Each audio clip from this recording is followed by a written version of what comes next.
you ready for this? 3, 2, launch commit. We have liftoff. NBA is coming to 4. Good hang time, 13. Check NBA Roar for an intro to the NBA and the season's highlights tomorrow morning at 11:15. And the hottest players go hoop to hoop in the All-Star Game live tomorrow night at 11:20.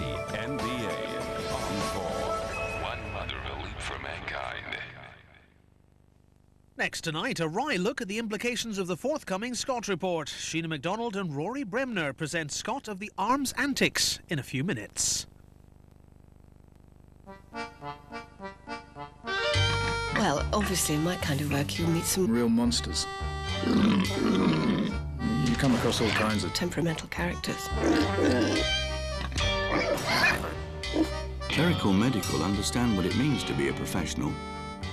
That's why, since 1824, so many have come to us for pensions, investments and life assurance. Clerical Medical, the choice of the professional.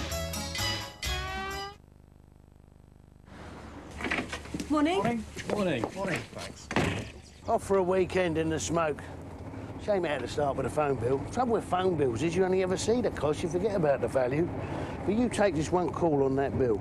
He was watching the football while his wife, according to him, was chit-chatting to her mate down the road. Now he said... She only lives 2 minutes away. Why do you have to talk to her on the phone? And she said... Because she needs cheering up now, that's why. So what happened? My first date since the divorce. Yeah. I was in such a state, I was 20 minutes late. Oh, well, that's a good start. Was he mad? I don't know. He didn't wait. Oh, Jan. More often than not, what men call chatter really does matter. It's about being a friend, having the time to listen. And you know what? It's what makes the world go round. While those two are in town, guess who's looking after their kids? That's right, a friend. It's good to talk. The new Almera. We'll take it for a test drive. Of course. Alone. Great fun to drive. Comfortable, too. Multi-link beam suspension.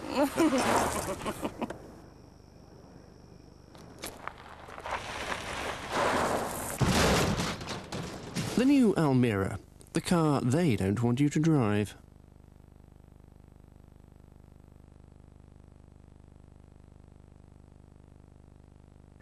This Thursday, there's a storm brewing for the Seasiders. If it kicks off and there's a problem because it hasn't been controlled, then you will be in for the eye job. I'll sort it. I'll go on the door at Churchill's. I'm going there now. At 9:30, things get sticky for Stiggy.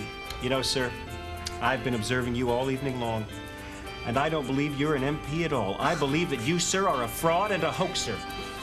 Thursday from 9 on 4.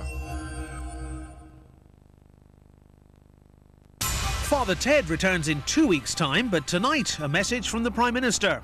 Well, nearly. Hello. What you're about to see, some of you may find rather disturbing. I can assure you I find it very disturbing indeed. Oh, yes, and I should know I was part of it. Or rather, I wasn't, which, if I may say so, is rather the point. Tonight's programme concerns British policy regarding the Middle East from the mid-1980s to the end of the Gulf War and beyond. That conflict, I need hardly remind you, saw the country's finest young men armed with some of the most sophisticated weapons this country has ever produced. And that was just on their side. The question is whether guidelines restricting British arms exports were altered without the knowledge or consent of Parliament. It's all lies. Let me tell you, I know a lie when I hear one, because as Prime Minister of this country, one gets to hear a great number of them. Huge lies. Whoppers. Lies that would make your hair stand on end. During the course of the evening, you will, I have no doubt, hear a lot of smart people systematically distorting the truth, misleading you about what the government did, and rewriting events to suit their own narrow political ends. We have a name for these people. We call them junior ministers. There has been considerable speculation, tittle-tattle, that I knew what was going on. Let me make one thing plain. to imply that because I held the positions of Foreign Secretary, Chancellor of the Exchequer and Prime Minister, I was in some way aware of government policy is scurrilous beyond belief. Indeed, I said as much to Lord Justice Scott. Oh, yes. I was quite particular on that particular point. Particularly so, in fact. No, it shows a lamentable ignorance of the way that government works. Government is difficult. To govern Britain as we have done for 16 years takes a lot of nerve. It isn't easy. And I want to ask you to do something rather difficult for me. I want you to believe that when we say we were not aware of a change in policy, that that is indeed the case. And if you hear anyone questioning our integrity, I want you to close your eyes, put your fingers in your ears, and hum a tuneless tune. Confronted with all these scandalous allegations, you must take a firm stand and simply deny any knowledge of it. Believe me, I've been doing it for 6 years. It's worked for me. La la la la la la la la la la la.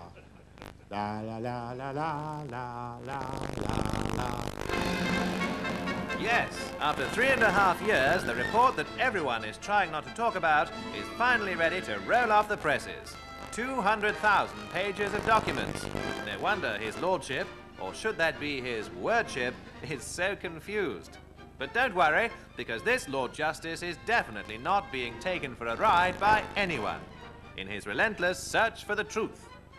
Our boys from Matrix Churchill, the brave British bombers, faced the rigors of British justice. But truth prevailed, and they were all let off scot-free. So it's no wonder they're celebrating. But not everyone seems so happy. Chin up for the cameras, fellas. No, not today. They've remembered that one man's arms trial acquittal is another man's arms trade inquiry. And the outcome? Well, he may be jumping to conclusions, but we're certainly not. Instead, we'll just say, hats off to plucky Lord Justice Scott and his men. And lady men. And thanks for a job well done. That's right, on your bike, your lordship, and thanks for the memory. Because now, if you don't mind, we'll take over as we set off in search of the true story of Scott of the Arms Antics.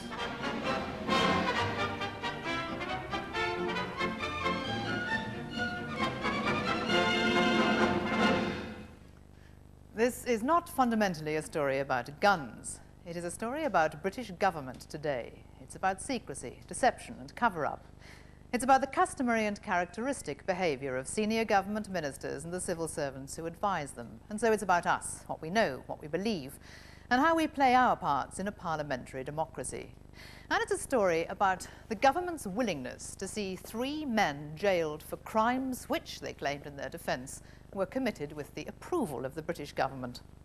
Only when the Matrix Churchill trial collapsed in November 1992 was the true nature of how Britain is governed exposed. The following day, Lord Justice Scott was appointed to investigate how it was possible for so many arms to be exported to Iraq despite government rules preventing such exports, to find out what ministers and civil servants knew about it, and to unwrap the layers of confusion clouding the collapse of the Matrix Churchill trial. His report is due. It's expected to be explosive, and tonight we show why. With the help of actors and using the transcripts of the inquiry itself, we'll hear the evidence given by ministers and civil servants who were questioned by Scott and his counsel, Presley Baxendale. Whatever else you learn, you will hear how that evidence demonstrated the flexibility of the English language. And there was something here for everyone. For the linguistic purist, junior Foreign Office Minister Tristan Garrell-Jones. Unquantifiable could hardly be read as anything other than unquantifiably large. I disagree entirely. I specifically take it to mean unquantifiably large or unquantifiably small. For the moral absolutist, the concept of truth was explored. Head of the Civil Service, Sir Robin Butler, was clear. Half the picture. Half the picture can be true. Lower-ranking civil servant Ian MacDonald was less clear. Truth is a very difficult concept. While Prime Minister John Major demonstrated his own brand of clarity. Something that I was not aware had happened suddenly turned out not to have happened. But How else are we to encapsulate in some 100-odd minutes what took Richard Scott over 3 years? First, a dash of dramatic license has procured us the assistance of 2 high-ranking, influential and hitherto completely unknown civil servants. Our role as civil servants is to ensure that Lord Justice Scott is totally free and untrammeled to reach whatever conclusion he deems fit. Yes, just so long as that conclusion's in line with the views the government want him to take. Oh, absolutely. The role of an inquiry like this is quite simple. It is to reassure the public that the government they elected is behaving itself. Can you imagine the trauma the man in the street would suffer if he thought he'd misjudged the people he'd voted for? He'd be devastated. It's not Scott's right to ask awkward questions that I object to. No, what I object to is his self-assumed right to insist that we have to answer those same questions. Journalist Paul Foote is here. He followed the Scott inquiry's progress from beginning to end. I'll be looking at 1 or 2 stories which come out of the Scott inquiry and which ask the question, who runs the country? Is it run, as most people believe, by elected ministers on behalf of all the people? Or is it run by unelected civil servants and unelected directors of big companies, in this case, arms companies? And we're assisted by one of those invaluable front men who decode national events like this in their not quite inimitable style. Yes, thank you, Jeremy. Are you sitting comfortably? Then you're obviously not a junior minister with an itchy conscience. Right, now during the course of this evening, I'll be keeping you up to speed on some of the key characters. There they are, on your screen. These are the guys we're going to criticise. Names in the frames include Robin Butler, Nicholas Ridley, William Waldegrave, Alan Clark, Lord Trefgarne, Tristan Garrel Jones, crazy name, crazy guy, Patrick Mayhew, John Major, and last but not third, my Aunt Jemima. Towards the end of the programme, thanks to September, our special Scottometer will analyse the progress of the inquiry and show the results directly on the screen. So if we roll the graphic, watch those faces. There we go. That's all it is. Now, no one goes away empty-handed because in addition to promotions or knighthoods, they'll receive their own Scott Award for outstanding services to standing outside. And here it is. But less of that later. Those are the general guidelines, but we are prepared to be flexible about how we interpret them, but that flexibility will be rigorously implemented. In other words, we reserve the right at any stage to change the rules, adopt a more liberal policy, or disregard the guidelines altogether, so long as we don't tell you, which is what it's all about. Sheena. Lord Justice Scott's investigation is unique in British politics and history. Never before has anyone had the power to call whoever he wanted, look at whatever documents he wanted, and to conduct all this in public. Never again, it said, will such license be granted. There was one figure who dominated British politics for much of the period covered by the inquiry. To be interrogated by Presley Baxendale was a new experience for Margaret Thatcher.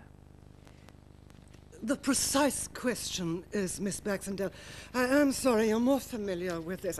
I have seen so much paper I've never seen before. Is there more paper? That's only part of it. There's much more. It's in the nature of this inquiry that we've had to look at huge amounts of paper, I'm afraid. We'll try to bore you with as little as possible. Which page? What I wanted to ask you about were the comments on page 29.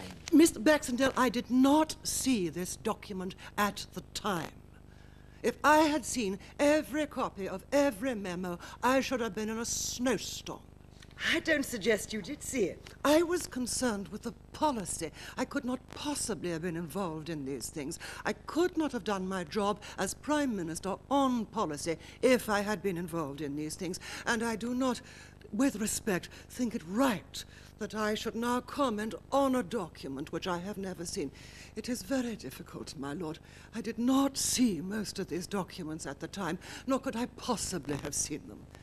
The purpose of putting some of these notes to you is not because there is an expectation that you might have seen them at the time, but you have unparalleled experience in government, and it was thought that that might be of assistance.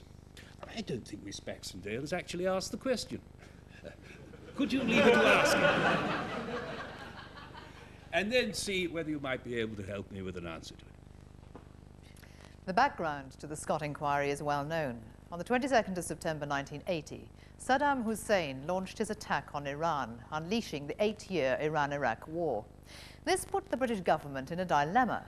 The war was horrifyingly bloody, bringing back memories of the trench warfare of the First World War, as waves and waves of soldiers, often alarmingly young, were sent to certain death. In public, the British government had to deplore it and banned the sale of lethal equipment to either side. But this policy was not straightforward, as we shall see. So what you're saying is we have a problem?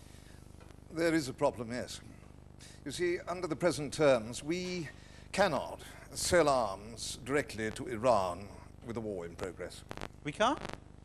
No. No. No. No, of course not, no. Why not? They might win and destabilize oil supplies. Besides, our Arab friends would hardly take kindly to our supplying their chap's sworn enemy. Not that any of them support Iraq either, but better devil you know, so to speak. Supply the other side? Iraq? Yeah, those chaps, yes. No can do either. Foreign Office pressure. They reckon Iran might win. And we wouldn't want our relations with them to be damaged by having supported the Iraqis. Rather hoping to patch up our differences if it goes that way. So don't supply either side? And put our arms industry on the skids. There are British jobs at stake. No, this is serious.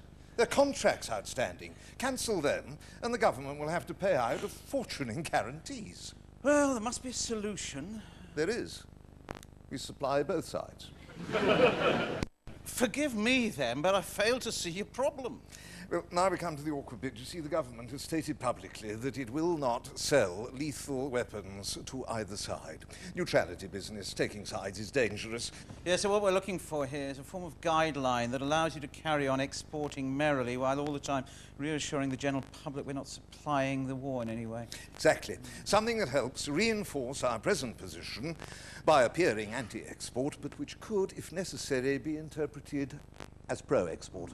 With that, you see, we could really go places.